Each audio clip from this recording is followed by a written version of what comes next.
guys. Thanks a lot for coming. A lot of familiar faces as usual, newer faces as well. That's all very much appreciated. Thank you guys very much for coming. Getting started on this thing that I decided to call Beyond the Track a couple of months ago. I'll explain why that is. Usually I go through some introductions so that people know who I am.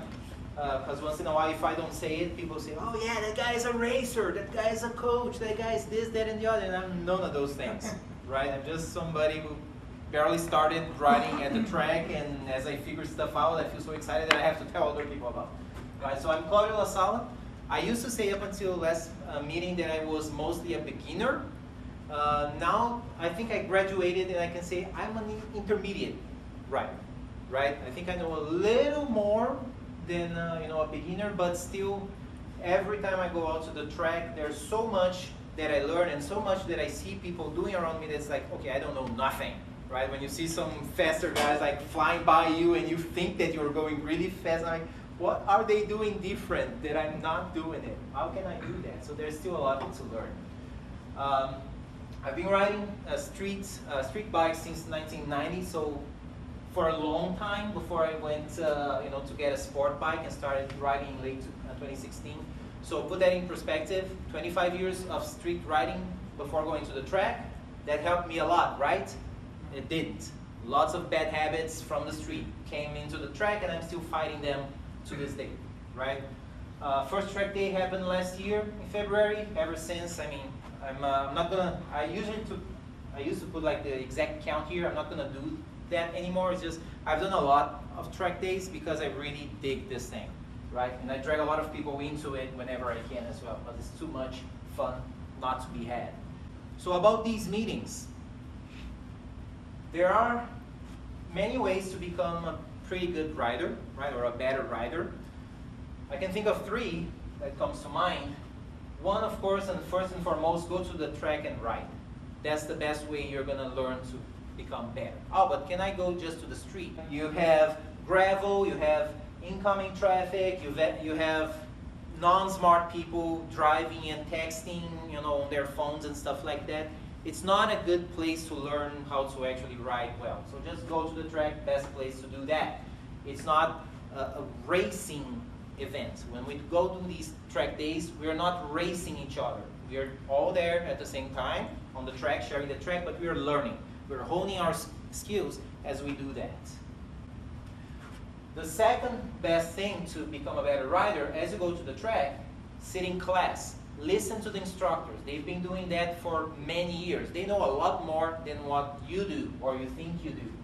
Work with them. Go to the track. Have one instructor follow you, right? He's going to point you to things that maybe you're not doing so well. Your body position, your feet position, which is the thing that I still struggle with to this day, right? Your lines on the track, when you're getting on the throttle, when you're getting off the throttle on the brakes.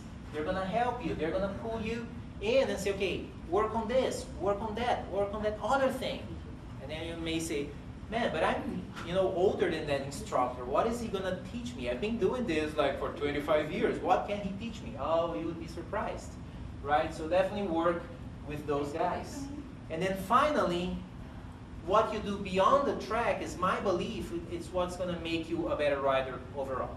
Right? Because you cannot afford being at the track every day. You cannot afford being with an instructor every day.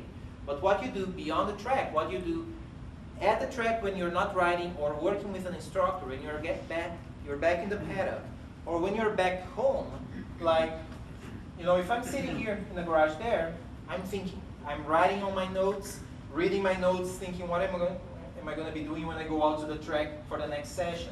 If I'm back home, I may be sitting on my bike in my garage watching some videos, so I can learn some track or like try to pick, okay, this guy, he's really fast. Let me watch his video and see where he's getting back on the throttle. What is the line that he's doing? I can do that.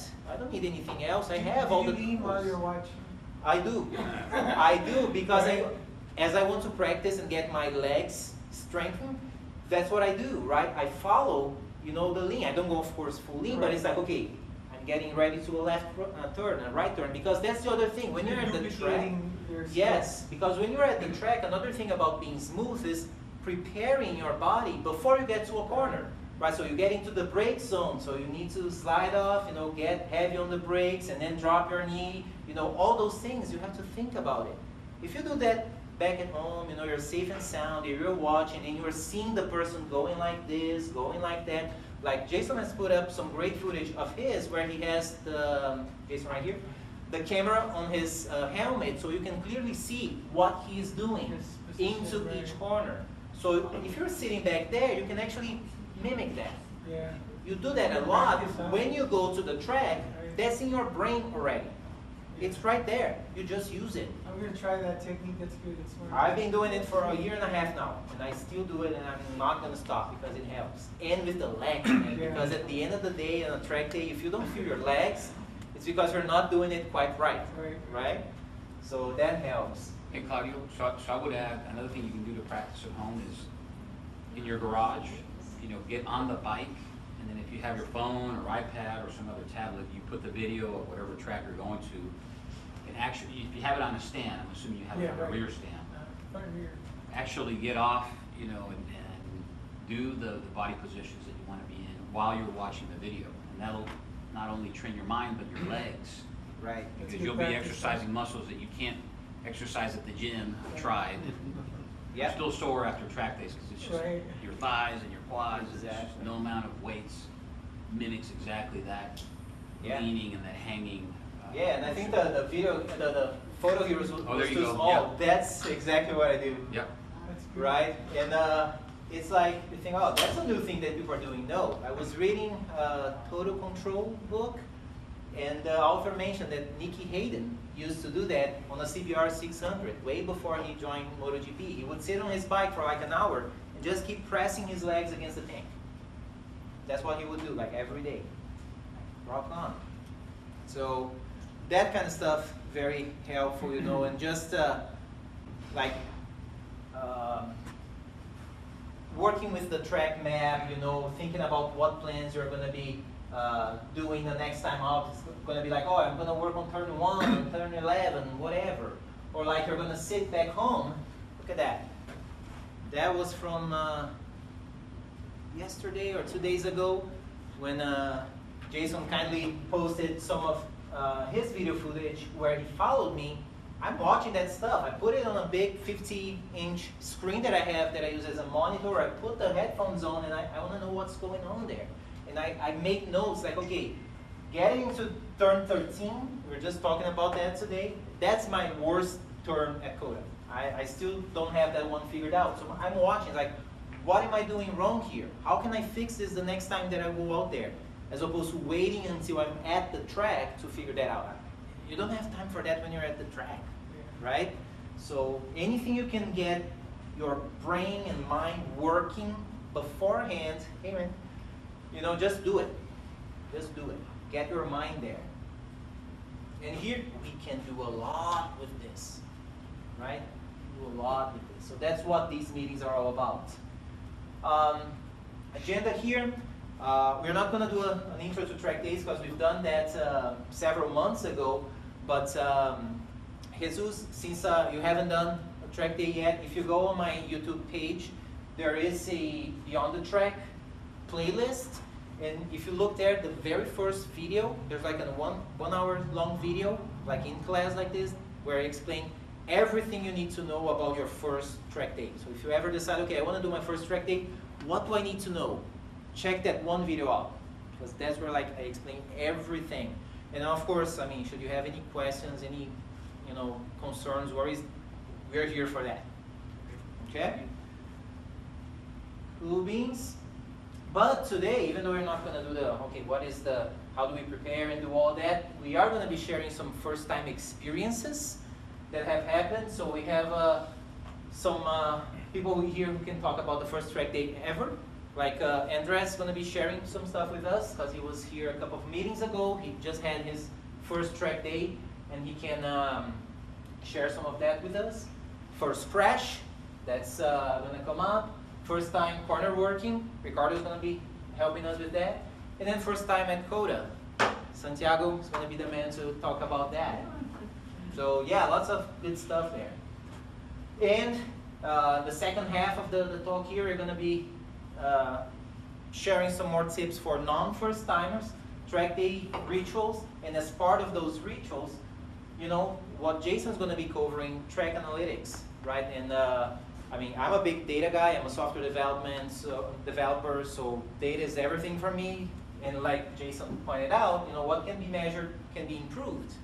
How do you use that information to your advantage, right? If you're running lap timers, if you're just going back to your videos and like, you know, you put a stop timer and say, oh, I did, you know, this lap time and that. How can you use that information in your favor? It's there. It can help you improve as a rider. So Jason's gonna be helping us with that. Good stuff. So first time experiences.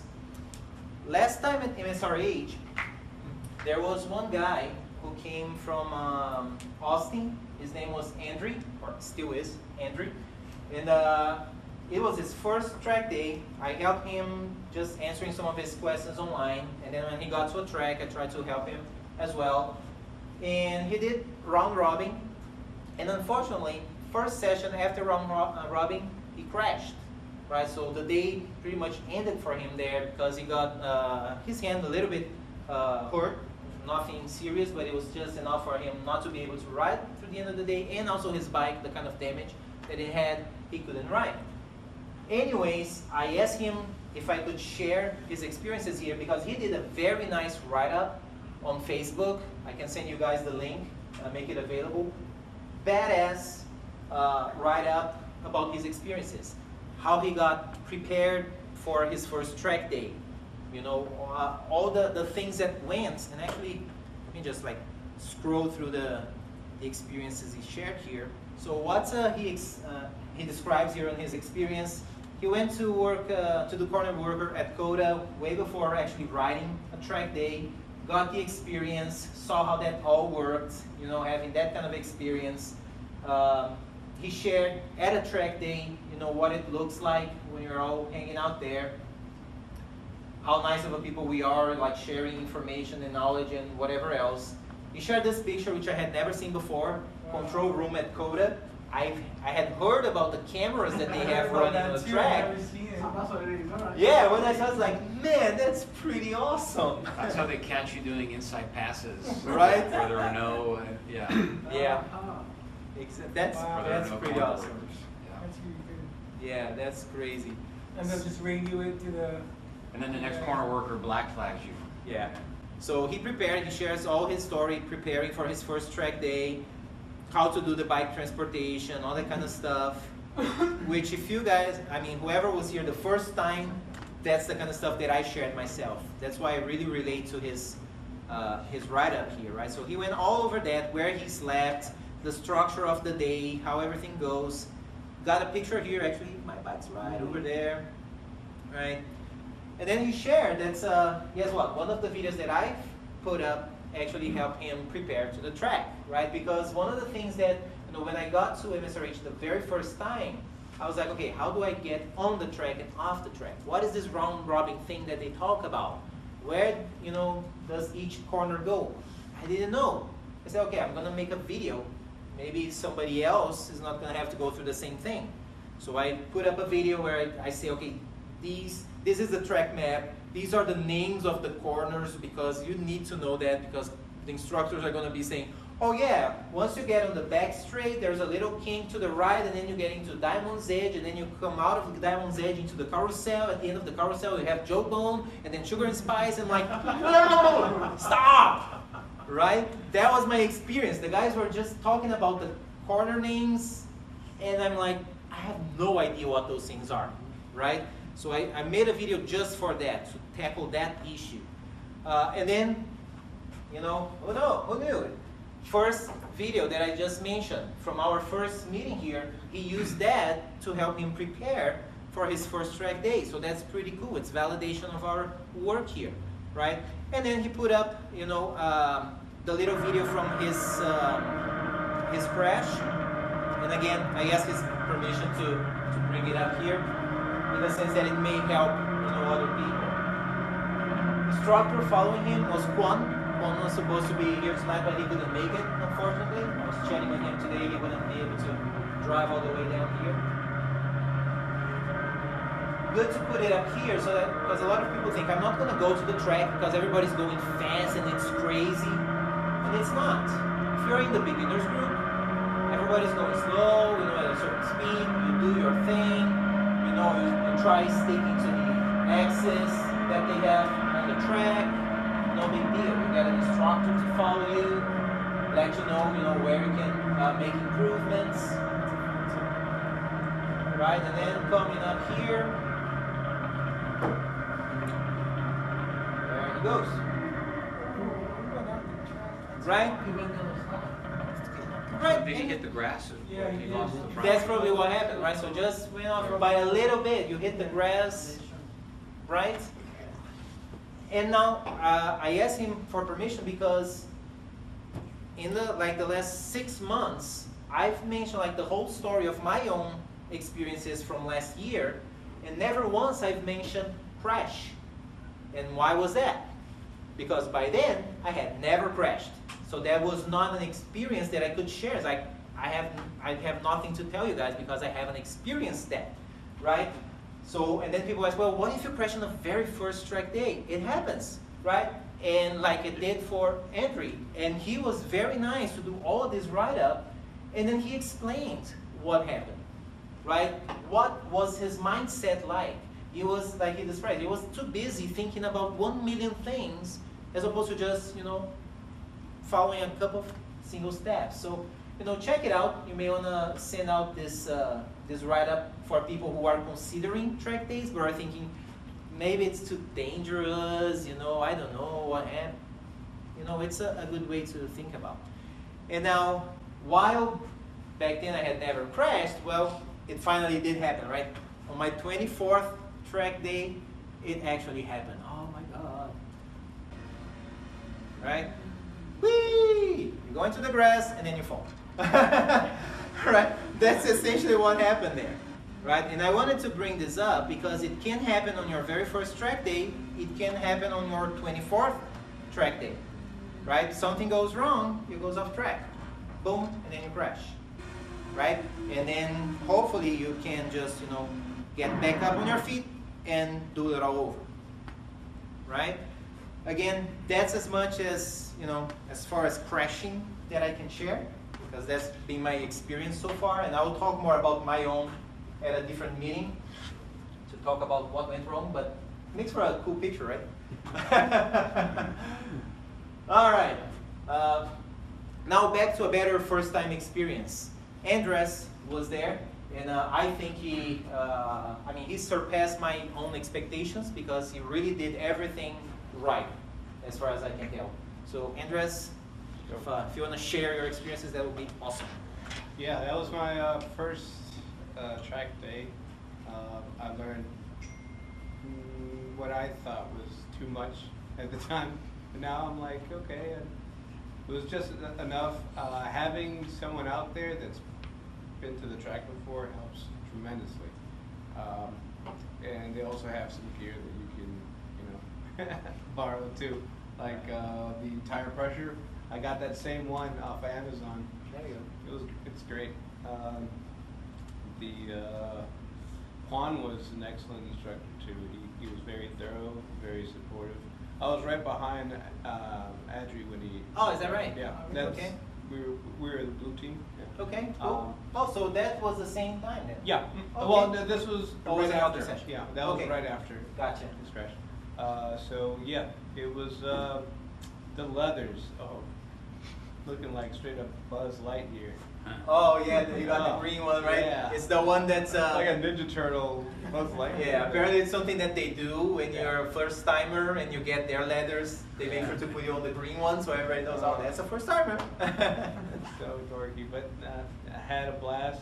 First time in leathers, first time in boots, first time on the track, first time experiencing that heat, first time leaning over corners. You can't really tell that much, but I felt like I was, oh my God, I'm close to the ground. Right, you feel like you're No rusty, and then you idea. look at the pictures like, I'm like, oh my God, so I know, embarrassing. we've all been there. Yeah. So yeah, all that. And also there were so many crashes. One guy had to get highly airlifted, yeah. Airlifted out of there, and that was almost immediately. So it was all that in my head. I was only concerned about learning the track and body positioning. That's just those two things. Since I was all new, I was experiencing, like I said, boots, leathers, all that was a new experience for me. So, and the whole, hey, you got to go this way, no that way, and this way, run to the class, run back to the pad. It was a lot of info.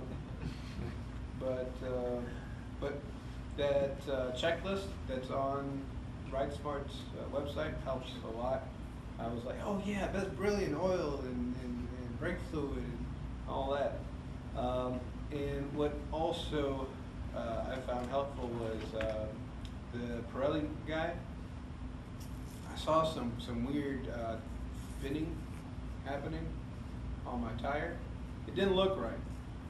So you know where the grooves are? Mm-hmm.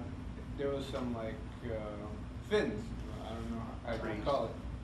Risers. Actually, I've got that on my rear tire right Yeah, now. and I ran to Pirelli guy. I was like, something doesn't seem right, and he was like, yeah, your air pressure's too low. And sure enough, I went after I put in air. I went. It was 25. I was running 25 on the rear. Cool. Everybody there was super helpful. People that I didn't even know. They were like, hey, having fun? I'm like, It's the like leathers. family, It's the right? leathers that know you're doing. All the Yeah. same skin. Yeah, everybody was super helpful, super. And you were telling us that you made a smart decision, right? You set out the last Yeah. session because you were. And I think I know what it was. It was the heat and running to the class, which was really cold. It was a heat, cold, heat, cold, heat, cold. It did something to me. I drank plenty of water. Every session I would drink water in the classroom, drink water in the paddock. Were you drinking water the few days before the track day? Yep. And I also bought this electrolyte drops because Gatorade has too much sugar and all that other stuff. I bought it. I think it's called Highlight, and it's just it leaves a little weird taste in your water, but it's better than the alternative. Yeah, it was all. The towel idea was great. What I found very effective was that towel, man, because I overheated real quickly and I almost had a heat exhaustion last time. Oh yeah? But that cold towel in your head, man, cools down your brain. Yeah. It helps a lot, man. It really Well, does. I have one That of was those the first time I did it. those kind of like chamois. Yeah. They're called cold towels. Yeah, those are good. But it's like a little chamois that it isn't microfiber or anything. It's like, you wet it, you strain it off, and you can wear it while you're riding, and it cools it down. I use it sometimes when I went to the Leaky over there in Three Sisters. Yeah. Excellent. Yeah, it was, all that stuff was so helpful. Yeah, I think that was great that at some point in the day, Andres just decided, I'm not feeling well, I'll sit out a session. Yeah. I was Great. getting a migraine and everything. Yeah, I was like, and I mean, even going beyond that, you went out for the last session, you went around the track a couple of times, and eventually you felt, okay, I'm not doing great, Yeah. pulling in. That's it. Yeah, I ran wide on, I'm not even, I think I know the turns, but right after the back straight, the turn. Sugar and spice. Bus stop. Diamond's Edge. Diamond's Edge. And, Before and the I- back straight? Before or after? Well, there's Sugar and Spice, right? Yes. The one that's over here. The one that guy crashed that had to get airlifted. Yeah, it's Diamond's Yeah, Edge. it goes into Diamond's Edge. Yeah. Into the back Well, street. that one I ran wide, and I love taking the turns. It was my favorite part because I didn't want to go fast, right? So I ran wide, and I just I stayed on the track, but I just ran wide. I was like, I'm just gonna pack it. Yeah. Let everybody pass, and just went back. And, like, it was an awesome experience. I didn't want to push it any further. Stress free. Yeah, that was I perfect. had three more rounds to go in the lap. And it's like, That was it. Yeah, so I mean, It's a smart thing, man. Yeah, all the preparation, this kind of decisions, working with instructors, going over there, working with instructors on a stationary bike, that's the way to go. Cool, man. Excellent. Well, thanks for sharing that. Pretty awesome. Next up, Ricardo. Ricardo. That's not me. That's yeah. That's Jen. Nice legs, man. What happened to your hair? I couldn't find a picture of you there. Sorry. I was hiding from the sun the whole day. I was under the little. Yeah, can you imagine? Yeah, so share your experience with us, man. Yeah, I thought it was super cool, especially seeing the really fast guys going through. Which corner were you in? It was Carousel, right? Carousel. Yeah. Okay. So I got to see him braking really late, which I thought was cool. What was it again? You might have got me. Oh, yeah. So I got to see him braking really late, and then Running off you the know, track about 6 inches. yeah, carrying a lot of speed. Where I thought, I thought I was kind of pushing myself, and then seeing these guys. Just And then you see flying this by. like, Yeah. he's not gonna make it. He's not gonna make it. Yeah, exactly. So Yeah. I thought it was cool. I didn't get to see much of the rest of the track, so I was unfortunate. Maybe doing another corner working day at a different section. Yeah. But So you get to choose. yeah. Okay. But ladies got first pick. Okay. And then people that already knew where they were, like what to do, they got certain sections because they're harder to handle. You get more accidents. Like carousel doesn't really get Okay. much. I mean, we had one low side there, but it was nothing Okay. compared to the guy getting airlifted or the. If you can, do the keyhole next time. I Okay. did that, and that's a great spot, because you've got a lot of turns from Mhm. the left, and then Oh, it's right. a right towards the bus stop. Yeah. So you that'd be- see that'd be how cool. the experts really lean and how they get on the problem. You can hear. Mhm. Yeah, that'd be sweet. But as far as experience, I thought it was cool. I would get like chills every time I would hear somebody crashing. It just makes you, makes you nervous because Right. you're actually there. You're listening to everything that's going on. Yeah. But I would recommend it for sure. Cool. Yeah, because you get the learning You get to- experience you get from to see seeing it up once. close, Mhm. right? You get to learn. But then I think you also appreciate the corner workers. Next time you go, Right. instead of saying, checkered flag, now I gotta get off the track, you think about, what they're actually doing, what they're out there for, Right. for your safety.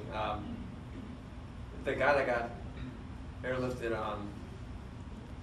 we actually had red flags going before he crashed, but he was still pitting it. So that's what happened. Yeah, right? and it wasn't like, I think he passed 2 corner working stations with red flags, and he was still pushing it down the back straight, and then everybody in the back straight was already going slow at the end of it. So Yeah. Cool. And what about the perks? So you do get that work, and then what do you get from? or you get a track day off. You get a track day off, Or right? non-COTA. Non-COTA. Yeah. For How do you sign up for that? You still date? No, you go on the RideSmart website and have what is it under? I'm not actually sure. Work to ride program or something. Oh, that's right.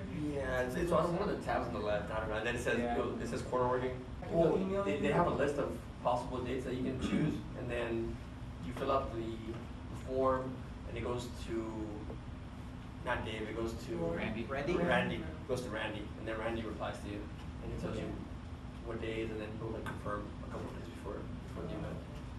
So that's sweet. You can also, instead of the track day, you can get paid cash or a check.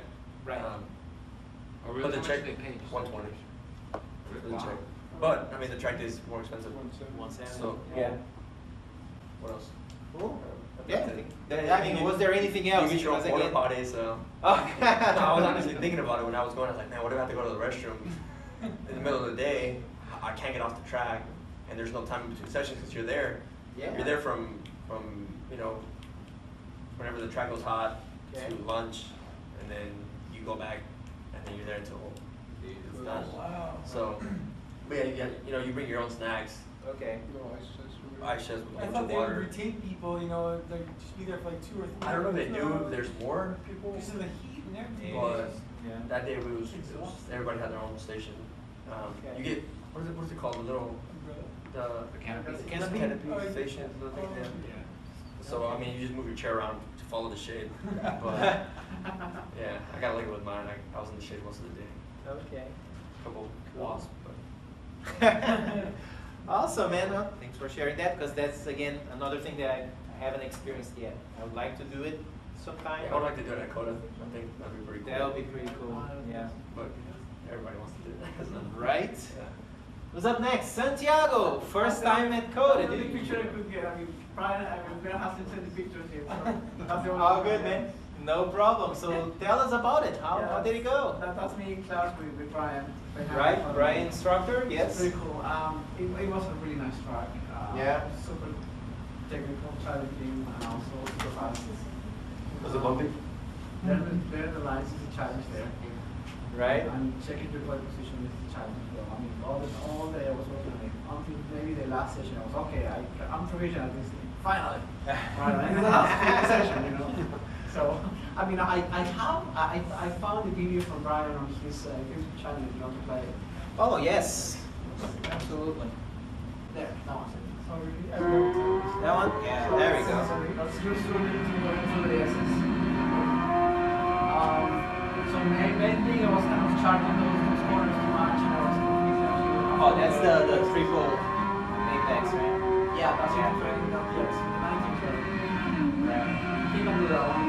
Yeah, 19. basically, I mean, he follows you for a while, and then he passes you, and basically I was stick to this spot all the time, following what he was doing. And one of the pictures I'm gonna post later is there really, I'm really behind him, really close to him, following time. That's all. Really good track. I did feel something weird between 9 and 10. There's some unsettling thing there. I mean, I don't know what it was, but I felt it took time. Yeah? Yeah. Coming down to, yeah, 9 and 10. There's no comparison on the tarmac. This is really smooth car overall. I mean, it really helps you focus on what you need to focus on the corners, the line, the position. You don't have to deal with bumps anywhere. I mean, it's really we have no rosy or marking space, you know, so we don't feel those bumps. Well, we do. There are bumps there that were not there before. Like on turn 15, I felt some bumps there that I don't remember feeling it before. But still, was that? They were on the little rally they just had, right? Right. But no, but it was not even that. It was. I mean, the thing with the rally that.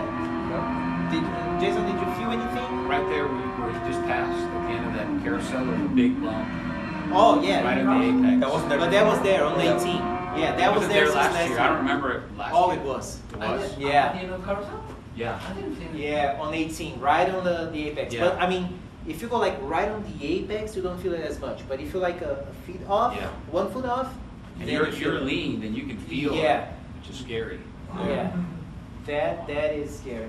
So you either go really close to the apex or you go like 6 a couple of feet out, which is fine because it's so wide.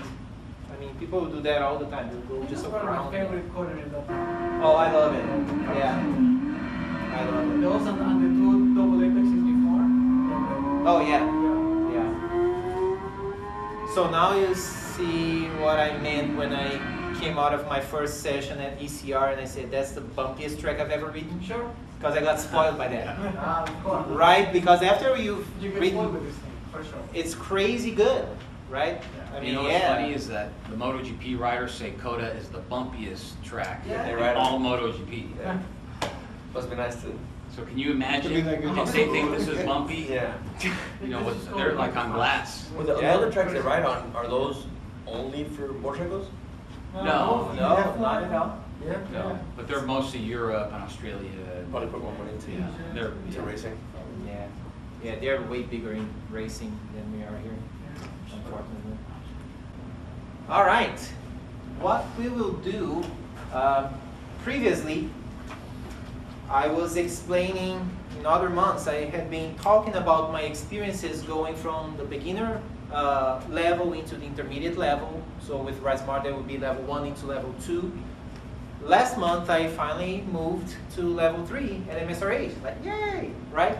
That's why I said, now I consider myself an intermediate rider, not an advanced rider, right? I just got in there. There's still way too much for me to learn. So as I start like the next chapter here, it's gonna be like my road to the fast group. So how did I get from level 2 into level 3 pace? What kind of things I've learned?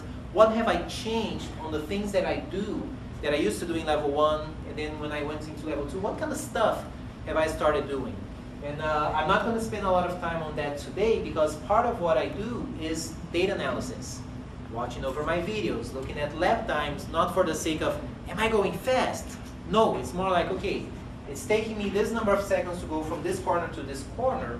Let me look at a video from another rider to see how he does it and see where am I, losing speed. And then try to work from there. Maybe it's the line that I'm taking. Maybe I should be pushing my brake marker a little bit, whatever. So instead of having me talk about this kind of stuff, I'm gonna have Jason, if you're ready, man, to share your stuff, cool? To do that part of the talk. All right. So that's what a fast rider looks like. I still consider myself intermediate. Yeah. I'm not fast. I'm working on it. In the spirit of learning experiences, I think can I do a quick little public service announcement about the brake lever guards? Oh, My absolutely. experience. Please I want to do. show you guys something and tell you why this is important. This has nothing to do with analytics, but it's just a lesson learned while we're on the topic of safety, especially after what happened to that rider, MSRH. So this is from Sunday, this past Sunday. On my motorcycle, because it's a race bike, it has what we call a brake lever guard. It's basically a little piece of aluminum that kind of makes an arc and covers your brake lever. The reason we have those there is that when you're racing, you're usually really close together, and if somebody accidentally hits your brake lever, even for a second, you can immediately do an endo. It can be catastrophic. So what I'm going to show you here is somebody that actually hit me because they made an inside pass that they shouldn't have, but it's okay, the rider apologized, it's all good, no harm done. But afterwards I looked at my bike and the brake lever guard was bent and it was twisted down. If I hadn't had that guard there, I'm certain I would have flipped over my bike, probably been in the hospital by now, maybe him too, who knows. So I'm telling you this as you consider, when you go to the track, they're cheap, they're like, 50, 80 bucks. They have some high-end ones from Woodcraft. But consider getting a lever guard if you're going to do a track day. It's not required, but you're going to see why here in a minute. I recognize. So I'm coming in, I'm looking, making sure nobody's going to hit me. I let that rider pass, and then, going about my way, and then watch right here. You see that? He hit me right on the guard and on my shoulder. And eventually I caught up to him, passed him, and went on to do a personal best. So I wasn't too mad at him afterwards. But just a little, public service announcement. Consider having a brake lever guard because it can save your life if you're doing track days. All right, now back to the topic at hand. So, analytics. Actually, before we go into that, let me just tell you a little bit about myself. My name is Jason Shaheen. I have a passion for technology, I have a passion for learning. I love doing track days. I just started doing racing this year. Probably been doing it for about 5 years. Up until then, I had never been on a motorcycle. I didn't know think that. you told me you also just started recently, right? Yeah. So I had my midlife crisis, and I thought I'm getting a motorcycle. Never did I ever think I would do a track day, let alone racing. When I first thought about a motorcycle, I thought of Harley, and just cruising, riding, and being free. But a friend invited me to a track day, and I was hooked ever since. So that's who I am. Now, why do you care about this topic that we're going to talk about, analytics? Well, first of all, it will make you faster. Right? If nothing else, it will decrease the time it will take you to get faster. And second, it will give you more of a growth mindset, which Claudio clearly has, and you being here today also have, as opposed to a fixed mindset. A fixed mindset would be just go to the track day after day, not making any changes, not studying anything, not reading anything, and then you get frustrated because you're not getting faster. Right? So this is a tool that will complement everything else that Claudia has talked about. Your research, watching videos, your writing, your coaching, your writer coaching, and the tools that I'm going to show you here on analyzing your data. Right, all those things when you combine them together make you a more confident, safer rider, and that's what we all want. So, kind of building on that, I love this quote, starting here with the, God we trust, all others bring data. There are many ways to gather data, and I'm going to show you here a chart of all the different ways to fit virtually any budget that you can use, from a simple stopwatch to a fancy aim solo like this one, which, by the way, I'm going to pass around and play with it. I just don't delete my times. Is that the 2? That's the one. That's the aim solo one. So the data helps us measure our progress, right? That's the title of this talk. If we can measure it, we can improve it. If you can't measure it, and somebody asks you, after your session, hey, how did you do, Claudio? You might say, well, I felt pretty fast, I think I did pretty good, but it's a feeling, right? There's no data behind it. Just because you're looking down a lot, right? Yeah. Look fast. And when you start putting some of this technology together, you'll be blown away at the megabytes, even gigabytes of data that you're generating when you're out on the track. The lean angle, the speed, the time, the G-forces, right? The GPS coordinates. There's so much data available to you. And the question is, how do we use that data to improve? So talked about going faster, safer. Data can also help you be more consistent, right? So that from lap to lap, your times are within certain ranges. You don't have these big gaps. The week before I did this lap time, and then the next week I went up by 10 seconds, and I don't know why. So all those questions you can answer with data. But more importantly, it can increase your confidence. And I'm going to show you a demo here after a few slides. We'll go into that tool that you see on the lower right there, Race Studio. Because it will tell you what you're really capable of, right? There's the feature called Theoretical Lap, your best theoretical lap, that will put together all the segments from your sessions that day or days. And it will say, if you were to connect all these dots from all your multiple laps, right, within millisecond precision, this is what your lap time would be.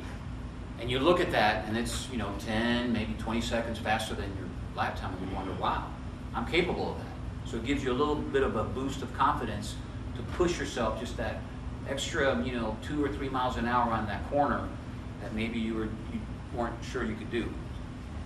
And this analysis can happen while you're on the track, right?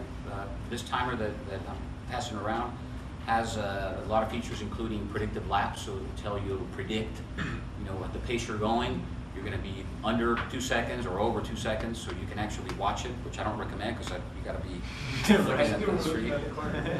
Or what I do is I do the post analysis. Right? Get home, a couple days after the track, I fire up the studio and I analyze, okay, what the heck did I do?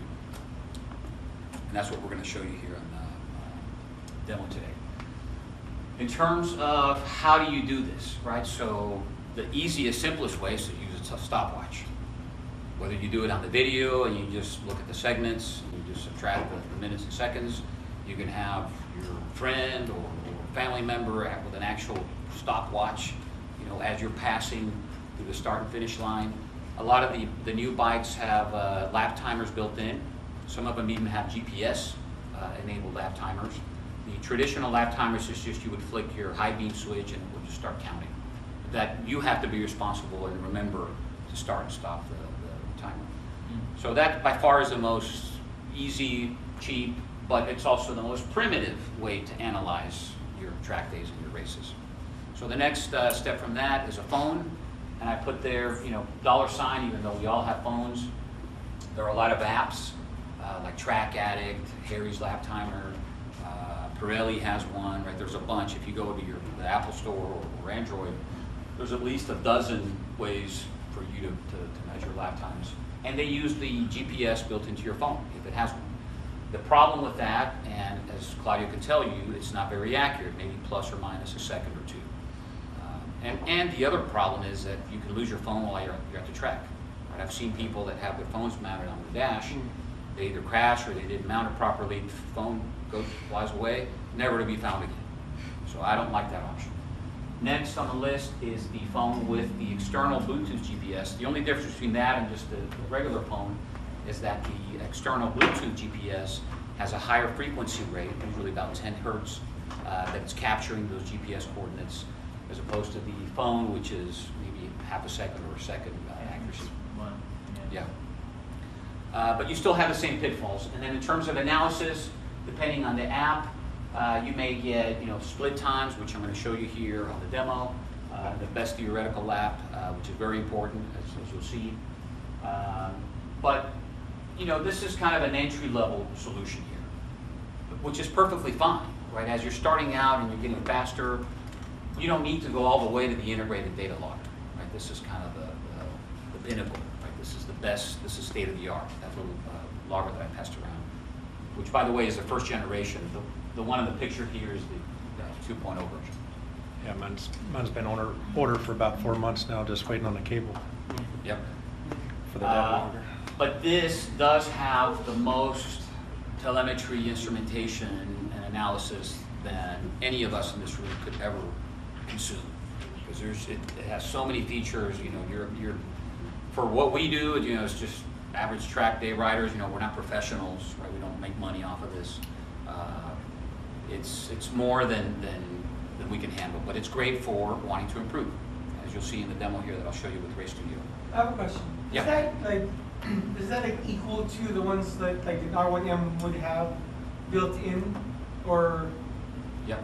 would there be more advantage of that versus the ones that are built in the bike? So this is going to be more more advanced than anything on the newer bikes like the Ducati, the UB4 or the R1M. Even some of the suits now, the leather suits come with GPS, data logging devices. Check your, But what you get with this is not just the device, it's the software that comes with it. So one of the cons that I put there on the column is that it does require a PC or a Mac. And in my opinion, the software is a little bit buggy. So the R1M, they do have very sophisticated data logging features, but nothing compares to one of these dedicated devices. Because that's what these companies, that's all they do. They make these devices, they make great software, they have tutorials. This is the pinnacle. Yeah. And does that plug into your bike? It can. So there are two versions of the integrated data loggers. There's just a standalone, which is what you saw, which is what I have. All it does is it just captures GPS, speed, lean angle, G-forces. And then there's another version of that, a little bit more expensive, that has a port for your OBD computer, where depending on the kind of bike you have, the signals it's sending, you can capture your brake, your throttle position, RPMs, and any number of other channels that you can program that your bike or car will output. So, yep, good question. So anyway, any of these will work, except for what I'm going to show you with the split times. You do kind of need to be here and here. Because with just a stopwatch, as you know, probably you can't do split time analysis. Right. It would take you a long time. You could do it, but let the computer do it. What else here? Okay, so let's move on. Diving a little bit deeper into the integrated data loggers. Again, these are just some options. There's a bunch. The TrackMate Track Dash, this is kind of like a $2,000 device. This is what some of the pro racers use. I think some MotoGP bikes have that. There's a Garmin Verb camera now that comes with a built-in GPS, so you can overlay your video with the telemetry if you wanted to. RaceLogic V-Box is also standalone, but it does require software, right, when you download it, so you can do the analysis. Okay, so rather than me just talking about these devices, let me share with you my story and how the analysis of my data over the past year helped me go from a best lap of 257. So anyway, I went from a 257 to a 239 this past weekend. And I did it doing, obviously, coaching, following riders faster than me, doing my own research, reading, but also analyzing after a track day, okay, what did I do out there? And getting all the data from that device, looking at the segments. I'll show you how you can use standard deviations. There's all kinds of analysis you can do. You can even replay your lap, right, because it captured all that GPS. And you can compare, your previous session, or maybe last year's session, and run it side by side with your new sessions, and you can see the animation of what you actually did out there on the track. So, yeah. From how many laps did you do on, for example, 7-1 to generate the best theoretical lap? So that's a good question. The best corner Yeah. of every, so how many laps? So you need at least 2 laps to do a best theoretical lap, Sure. right? And that's it, that's the minimum. But for me, these are all full track days. So between 5 and 6 sessions each. How many laps per session?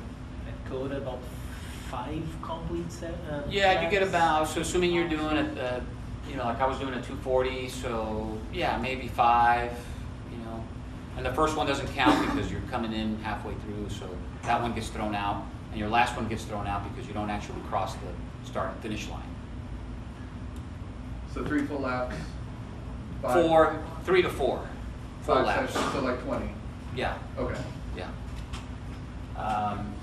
Now, so that was good because as I was analyzing, okay, my best lap was a 257, great. But it was telling me my theoretical best lap was a 249. So I thought, dang, that's like, 8 seconds. Where am I losing that? Where do those 8 seconds go? And why can't all of my laps be 249 if it's telling me that's my best theoretical? Now, sometimes you have traffic, so it's unavoidable. You could be having the lap of your life, and then all of a sudden you come up on traffic, that lap gets thrown away. Or you may miss a corner, right? Or you run wide, or something happens, and then, what would have been a 249 now is a 257.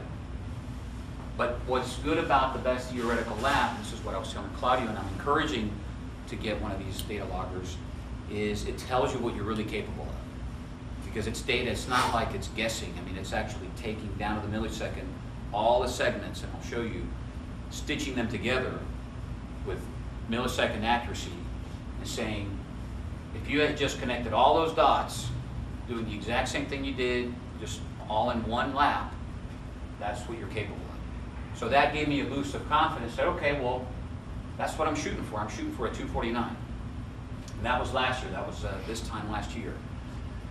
The other thing I found out through the analysis is I was losing most of my time, and I'll show you in the tool, in braking, specifically the back straight, because I would vary between 3 to 5 seconds from lap to lap with no traffic of how fast I did that segment.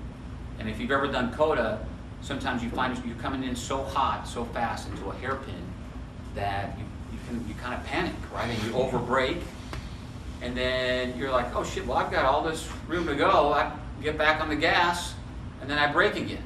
Right. So that's what I was doing, and it showed it on the data. So the next time I went out, I started pushing it, and pushing it, and pushing it, and braking deeper and deeper, and deeper, up to the point where now when I'm braking, and I let go, it's time to turn. It's no longer braking. Okay, I got to cruise. I still have another 100 feet to go. Cruise, throttle. Okay. Yeah. So that's one of the things I learned, because it shows you immediately, it points it out. That's where you lose in seconds. And same for the next day. So this was one weekend. So there wasn't much improvement here, because this is one weekend. But you can see at least I was consistent. And then the next time I went out, I had analyzed this. I knew what to work on. The back straight was still a problem, and then but no longer the front straight. But the carousel was now a problem. Right? Worked on that, and then the carousel was still a problem, but then the S's now started to pop up.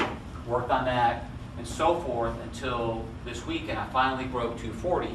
But now I know I still need to work on the front straight, and the S's is just, there's something about my riding that I just, I'm very inconsistent through there. Okay, so also notice how we have these peaks and valleys, right? This is typical as you start to get faster. You're gonna have maybe 2 or 3 track days where you just can't seem to get any faster, but then you have a breakthrough, whether it's, you're working on your body position, or a tricky corner, or you did something that you finally just get it, and you're like, okay, I can go faster through there, or I can break deeper through there. And you'll see this pattern, right? If I could go back a few more years, you'd see like a stair step. And eventually this flattens out, because you just get as fast as you're ever going to go. And this is true for any rider. Mark Marquez, you know, has his plateaus too. Except, you know, they count theirs in tenths of seconds. You know, or hundredths of a second. Where we're looking at, you know, 5-10 seconds, which is a big deal for us. Okay, so how we doing on time? We good? Oh, yeah, absolutely. Okay. All right, let me show you the actual application. So this is Race Studio. This is free to download once you have the device. So the data that comes out of that device, you download it to your PC, and it only works with this software.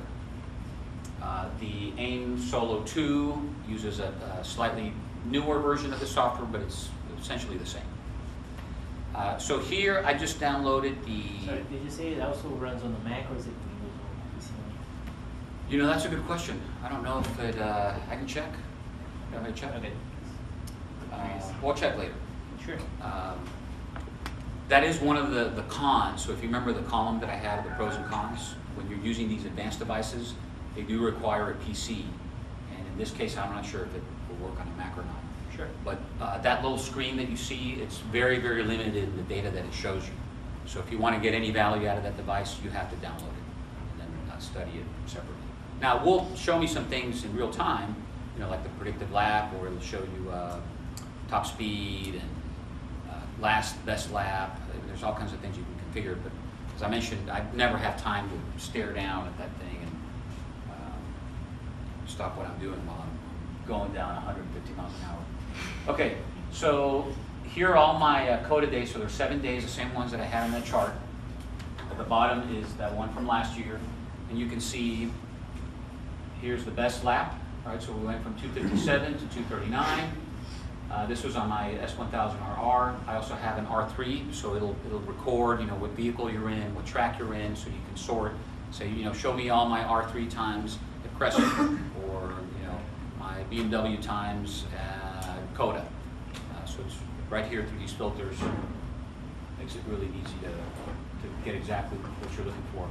Another neat thing about this is a journal, right? This is your diary of your track day and racing history. So if you ever wanted to go back and say, you know, I felt like last two track days, I just had a really good day, and I want to highlight that because I want to study it. Right, so you would put some notes here. For example, here I have California Superbike School that they did at COTA last year. That was really cool. If I wanted to go back and you know, study a particular corner because I was following an instructor and he showed me a line, I can go back and replay it. So let me start by showing you the earliest lap that I have. We're going to dive into that. So here it is. You can see it's drawn the map. I can hit play and it'll actually show that little square moving throughout. I can compare it with another one, and we'll do that here in a minute. But what I really want to show you is if we go to split times. And I know there's a ton of data here, but there's just a few things I want you to look at. First of all, these lines at the top, these are not the turn numbers. They do not correspond to turn numbers at COTA as we know them. The green means it's a straight, the red means it's a right turn, and a blue is a left turn. That's how they look at segments. Right? Whenever there's a straight or you're in between turns, that's considered a segment. The turn itself is a segment, whether it's left or right. Question? Does it have data from, like, software knows the GPS coordinates of various sections of the track, and that's what it's doing? It's not saying the bike is going straight, so that's a straight, the bike? No. Okay. It calculates, it creates this map. Back here. So it knows you're at COTA, you don't have to tell it? The only thing that it knows about COTA is the start-finish line. Okay. That's all it knows. Everything else you see here, that's actually me riding through the track. And you can tell because of the S's. Look at how straight that is. Yeah. That looks nothing like the track map. Right? That's my bike actually going through the track itself, and that's all it knows. When it does... Even through like 13 through 15, it looks funky. Yeah? So that's literally your his line. What's that? That's literally That's his the line. That is the line that I traced exactly. So hypothetically, if you just did a zigzag It would show it right there. Introduce a bunch more turns on the Mhm. day, okay. Sure would. I'm just- Yep.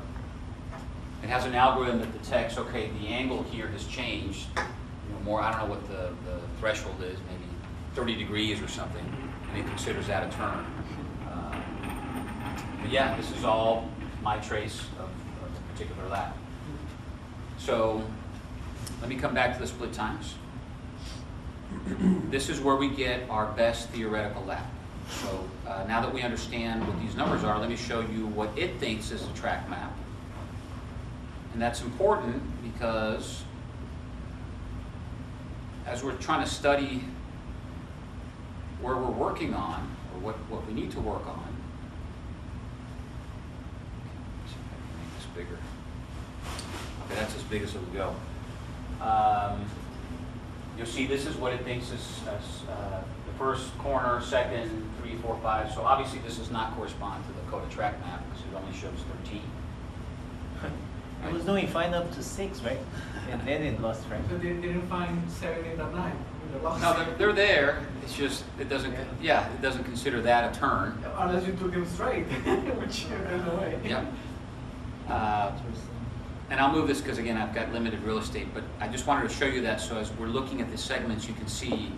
Okay, so on the front straight, right here before 1, you can see my best time through there was 7.2 seconds. Right, so that's the best time.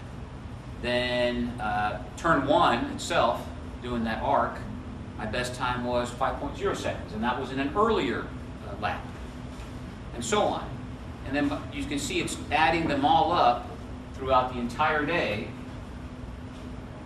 This was my best lap in terms of actual time from start to finish. Right, so there's my 2:57. That was my actual measured start to finish best lap. However, my best theoretical lap, which is taking the best from each one of these segments, is 2:49. Right, so that's the value of some of these analytics. Without getting into the telemetry and engine analysis and braking and throttling, that's going to be part 2. That's for another talk. Yeah. Right, this is just looking at what you're capable of. And then the other part that I want to talk about is identifying problem areas. Now, how do I identify a problem area with all this data? Can anybody take a guess? So I know what my best segments were, and I know my minimums and my maximums and my averages. How do I know what I need to work on? Things that have the biggest standard deviation. Exactly.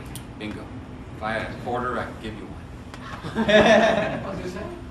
So what Claudio said, which is, and I think you probably, did you read the manual or something? I guess it's my Okay. software development background.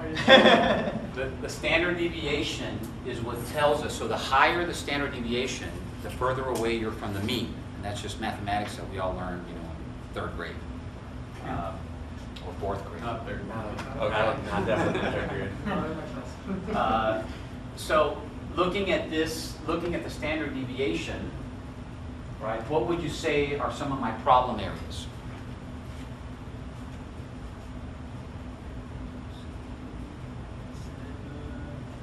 Was that 11? Between 7 and 8. How about right here, Yeah. right? Oh, that's 8. Maybe over here, And the first one? Right. this one here, those would be like my top 3. Right, so there's that front straight that I put up on the chart. Yeah. Which means that, you know, there was a lot of variance between how I was braking into that corner. It wasn't the acceleration because I was wide open. So I know I wasn't missing out on acceleration. So as soon as I hit that straight, I just crack the throttle and upshift as fast as I can. Right. So it's brake, I have to brake deeper, and I know I can brake deeper because I did it on the 2nd lap. But why didn't I do it on the following laps? Like, look at this one. Here I went as high as 8.7. That's a whole second later. So when you look at this, you can see it as a win-loss, right? So I'm winning time or I'm losing time. And then same over here, what do we have? There was another high one. Between 7 and 8. Yes, and that, I believe, Now. 7 and 8, what is that? The back straight. That's the back straight. What did I have over here?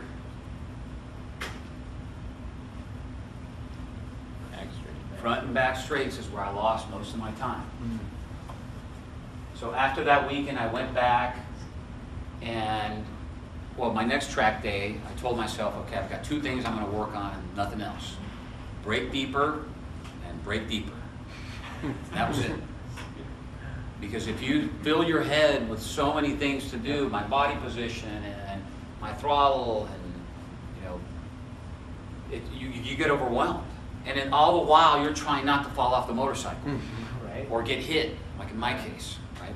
So, one thing I can give you as wisdom that I've learned over the years is don't fill yourself with too many things to work on when you go to a track day.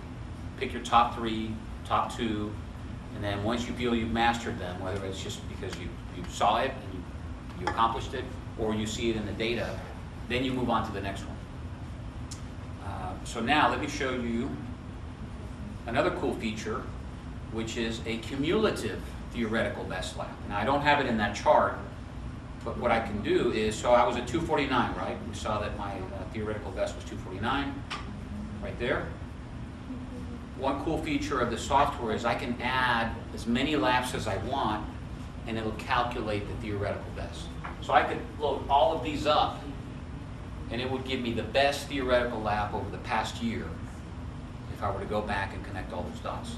I'm not going to do that now just because for time, but let's load, so this was one weekend, this was the next track day in August, November. Let's do May, so let's open that one up. Let's look at the split times for May. That's of this year. So my best time was 2:44. So I was already working on those things that I had learned last year. I was, breaking deeper, working on the carousel, working on my S's. And now, my theoretical best dropped to 2:39. Now if I combine it, so there's a tab here called Test Compare. If I combine that day with last year's, you can see overwhelmingly, except for this one corner, I was faster this year. And if I combine that one corner with everything else, then my lap time drops just a tiny little bit. Because I had improved, but there'll be cases where you'll have this spread out over multiple days. You'll have some blue up there, blue down here, it can help you stitch together your best lap across multiple sessions. So at what time in your evolution you decided to really track your data so closely? At what time, I'm sorry, can you repeat that? At what time in your evolution you decided to track your data so closely? So that's a great question. Yes, great question, Santiago, right? Yeah. So his question was, when did I decide to go this deep?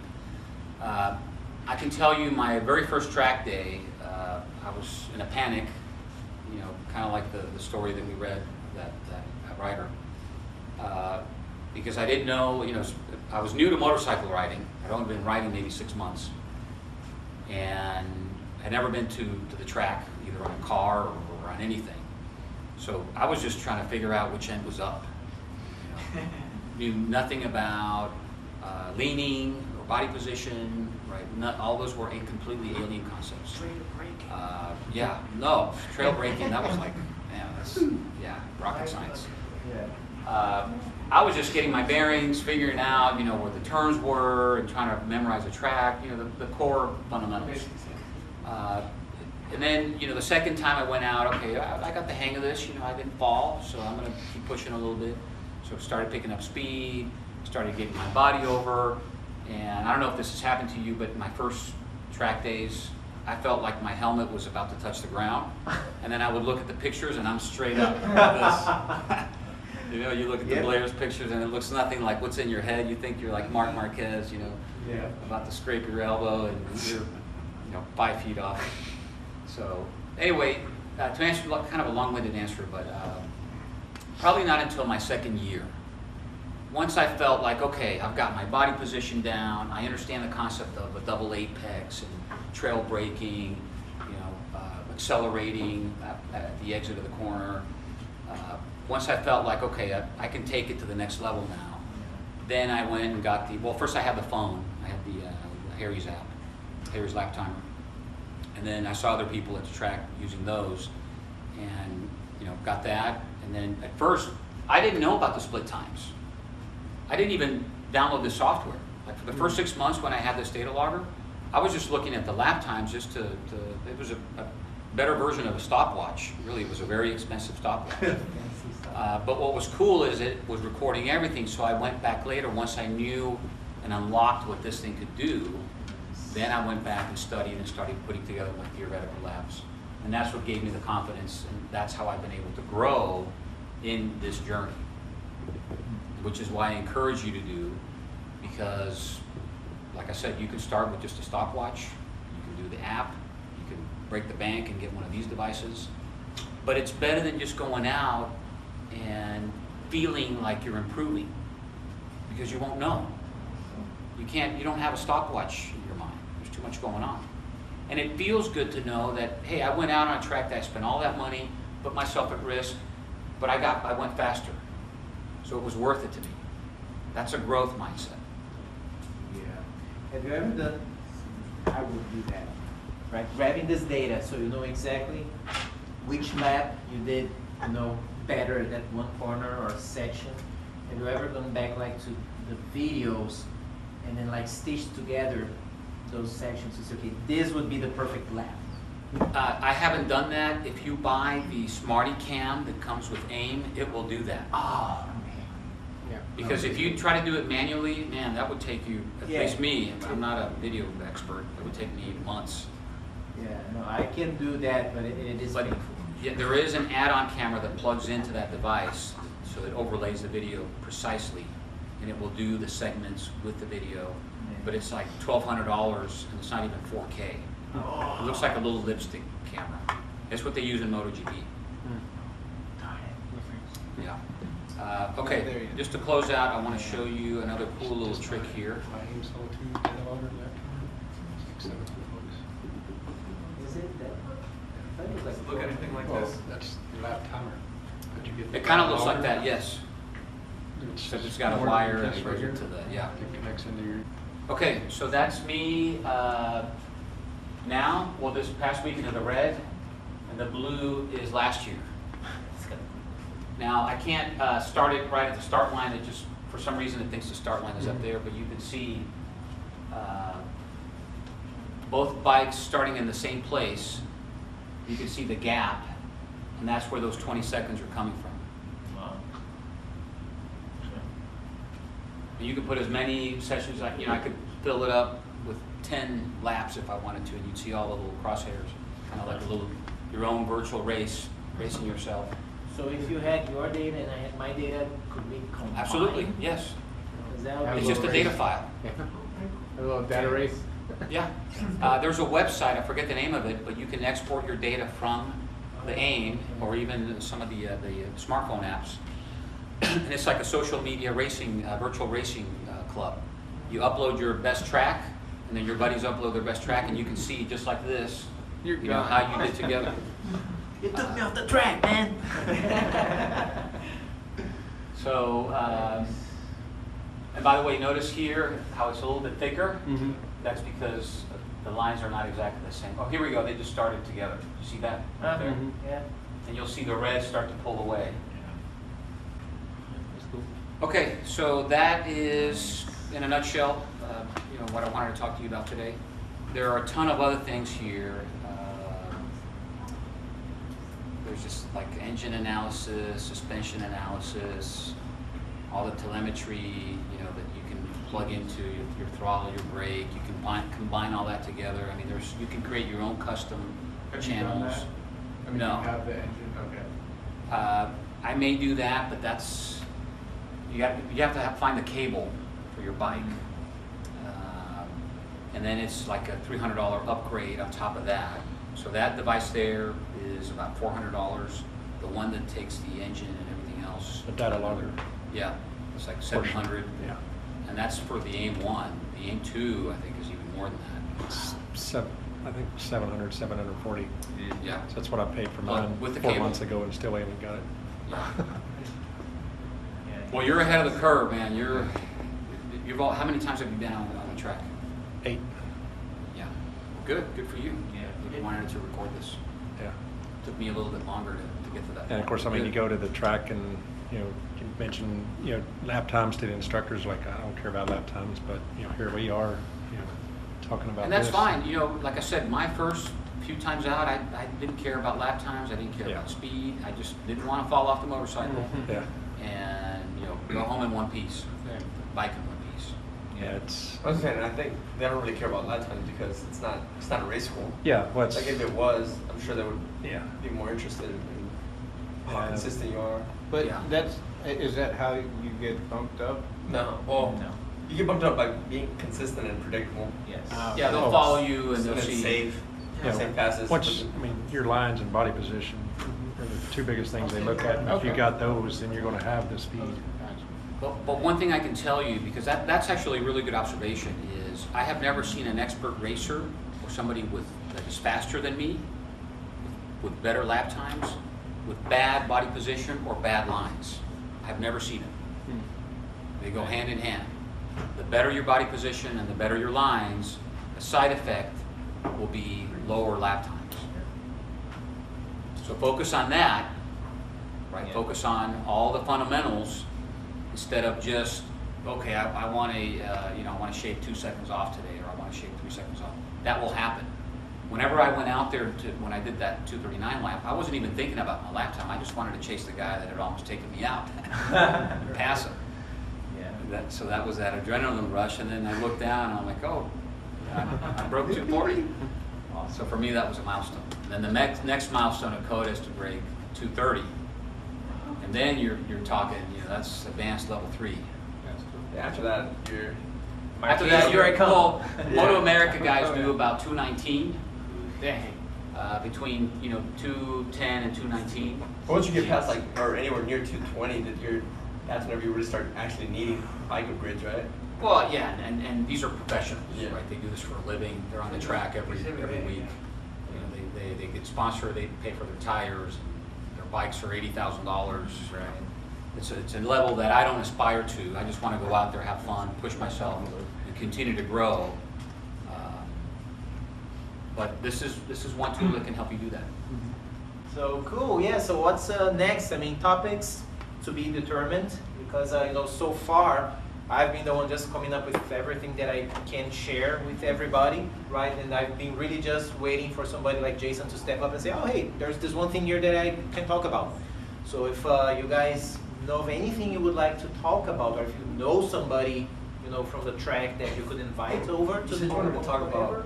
about some basic bike maintenance. Bike maintenance, that's something I definitely want to do. But I'm sure a lot of us here probably know some things that we can talk about. yeah. So I mean, anything. You guys feel like there's something you would like to share, right? Or if it's something you would like to see shared here, but you don't know about it, let us all know, because somebody can pitch in and say, oh yeah, I know a little bit about that. Because sometimes when we know something, we take it for granted, and we don't see it as useful to somebody else, right? So just speak up, right? We all help My out each tire other. pressure wasn't true. My tire pressure in Santiago helped me out at COTA. See, yeah, Learn a lot. stuff like that. I mean, it happened to me where I was having problems with tire pressure, and I was like, okay, I just posted on our closed group, and then Matt, you got some value out of that too, right? Because you were having the same kind of problem with the tire wear. I think that was what you said. It's Today, or, MSRH, yeah, because you Yeah, were the having last- just the way that the wear was happening. yeah. Stuff like that. And it's not like because I know anything about tire pressures, because I saw my tires, it didn't look quite right. I took pictures, I posted someplace else, I got some answers, and then I replicated those answers in our closed group. And then, The before and after pictures you posted. Yeah. Man, those tires were eaten up. right? Just God. I want to learn They about just weren't that being tire cleaned wear up. too. Yeah. I don't know anything Yeah. about tire